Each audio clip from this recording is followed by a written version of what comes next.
Hi there, folks. Every now and again, one of the regular presenters on either Talk TV or GB News will surprise me by taking a principled position which risks alienating their mad audience.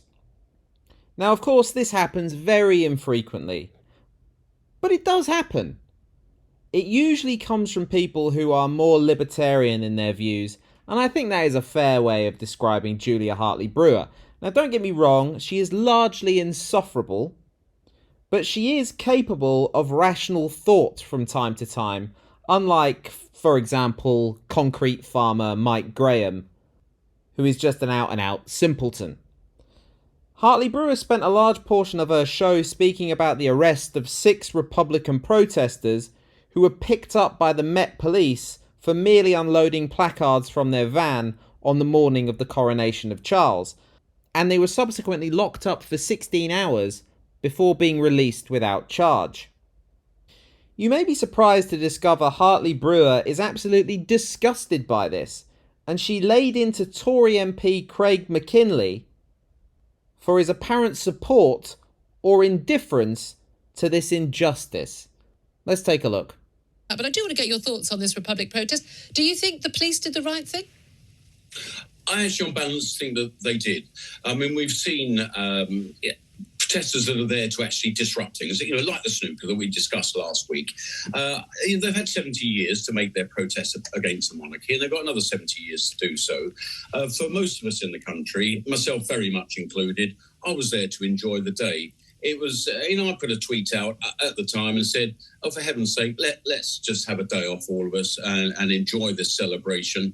But the whole point was they didn't want to enjoy the celebration. They weren't stopping other people enjoying it. They weren't going to, if they'd been disrupting the actual event, I'd have certainly been first person to be critical. The plan to stand and make your views known about what is a political event. It's a constitutional monarchy. It has a role, not just in our Church of England, established church, but also in our actual, bills. Laws don't even exist unless they've got the King's signature on them. So if there's any day you're going to protest if you are an anti-monarchist, it's going to be the day that a new king is crowned, surely.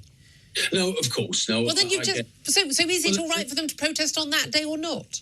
Well, they're saying after the event it was all going to be lovely and peaceful and it had all been agreed by the police. And yes, it was lovely and peaceful and there was no interruption. But it was agreed with the police. They've got numerous emails and correspondence with the police. Well, I'm afraid they say that now that it was going to be a peaceful protest, and I would support everybody's right to do that. I'm first in line to do that. But you're not, because you're saying they shouldn't have protested. There was no plan. They had agreed what they were going to do, and what actually went ahead was exactly what they said they were going to do. They'd agreed every single thing they were going to bring and how many people were going to be there and where they were going to be. They weren't planning to disrupt. There's this conflation of what the UK protesters were apparently planning with throwing the rape alarms at the horses. Nothing whatsoever to do with Republic. I'm just saying, look, I wasn't at the protest, but they'll have it. They'll have in writing what they've agreed with the police, and that was what they did. Why? I'm amazed. This is like saying I shouldn't have gone on a lockdown protest while we were in lockdown. Because it wasn't the time or place. Do you have to wait to make a protest against something? I don't have to agree with someone. Even if animal rights protesters wanted to be there, as long as they were not disrupting the event, they would have every right. I completely disagree with them on a lot of their causes. Mm-hmm. They would have every right to do that. You're an elected MP in a constitutional democracy with a monarchy. Surely one of the things that a constitutional monarchy is about, it's about defending the rights of the individual against the state. No, we have the most advanced personal freedoms of possibly any country. Not anymore, we don't. Well, I think we do, Julia. No, we don't. It's all very easy after the event to say, oh, it was all rather nasty to us because we weren't going to plan anything.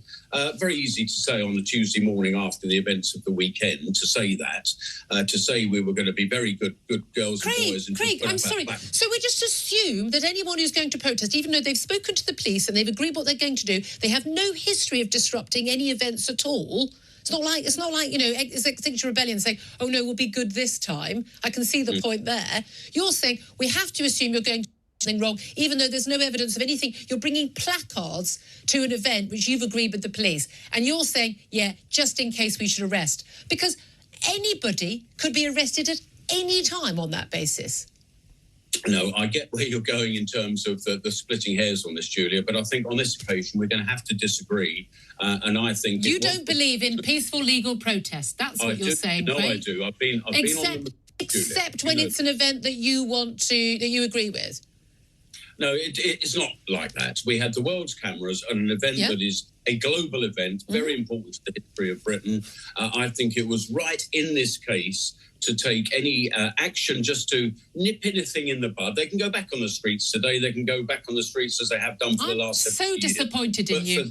Well, no, Craig, you're one of my favourite MPs. I agree with you on so many things. What I find terrifying is that people. I don't care if someone loves the monarchy or hates the monarchy. I don't care. The right to legal, peaceful protest in this country is fundamental every hour of every day of every year at every event. And if you're an elected MP, if you don't believe in that, and this government apparently doesn't believe in that, I think we all have good cause to be very scared, especially given what's happened to us in the last 3 years. Oh, well, of course. I mean, the COVID period, lots went wrong, and I was at the forefront of arguing against much of the nonsense that we lived through.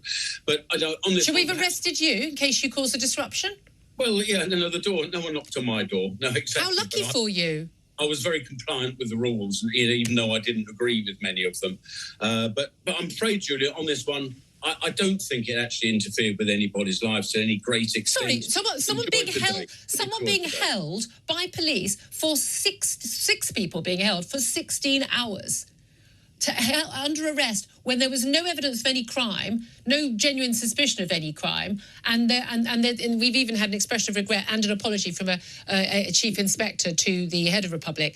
You're saying that being held for 16 hours against your will by the police isn't a big deal? Because it would be a big deal if it happened to me, I'll tell you that. Yes, it probably would be to me as well. But you're okay with it? No, I'm not okay with it. You are. You just said you were okay with it. I rather wish that they do their campaigning, which they've got every right to do, and I'm the first one to support that. That old adage of, I may not agree with what you say, but I'll, fight to the death for your right. But you're not. You're saying it was okay. Now, my audience will be with you. My audience right now, I've seen all the texts and tweets coming. They will be cheering you on, saying, quite right. But we had James Hill from The Spectator in this morning. Staunch monarchist, loved all the events and everything. Still believes, people have a right to stand in Trafalgar Square and protest. I am genuinely worried that we've given up enough of our civil rights in the last few years. And an MP who's been so staunchly protective of individual rights will say, yeah, but it would have bothered a lot of people and I didn't agree with it, so they should have done it another day. That's not how democratic protest works. You're quite right, Julia, it's not. And as I say, I'm the first to defend people's right to actually protest, have their say, all of that. We are unique in this country. We are unique almost globally in those sort of rights and freedoms, and we don't have generally heavy-handed policing. Look what's happened in France with their demonstrations over the last couple of months. Yep. We don't do things like that. I just think on this occasion, a special day for the country, the world's cameras watching what is a celebration of Britain at its very, very best. I can't help but think this wasn't the day for this, guys. Again, they didn't protest at the funeral, quite rightly, because I think that would have been completely, it's just that in poor taste. We're going to have to end. Make no mistake, this was a complete massacre. And the towel should have been thrown in. Man, get that towel chucked in from round one. This was an epic battering. I lost count of how many times he contradicted himself. And by the way, we always need to be especially wary of people who say things like, I would fight to the death for your right to, etc., etc. Because I can almost certainly guarantee you they would not so much as lift a finger, especially a Tory MP. They may well send other people's children to fight to the death for their rights, though. Absolutely. The most sickening part of this entire exchange, however, was him saying nobody's life was affected by what happened, before being taken to task by HartleyBrewer that 6 people were locked up for 16 hours. And then having the complete lack of self-awareness to admit being locked up for 16 hours would affect him personally. This is a classic display of the lack of empathy I would come to expect from this newer wave of Tory. His primary concern was whether his day was affected by the protests and couldn't care less about those falsely imprisoned when absolutely no crime was committed. And this is somebody the people of South Thanet want representing their rights in the House of Commons. Also, as mentioned in the debate, McKinlay was a major supporter of anti-lockdown protesters. Remarkable then, isn't it, how he is able to switch on or off his support for civil liberties based on how it will either affect him financially or at the ballot box. What a grade A clown. Cheers for watching this absolute massacre. Well done, Julia Hartley-Brewer. Listen, we need to see more of this. I know he's your friend, but you took your friend to task and you humiliated him. Good for you. Cheers for watching.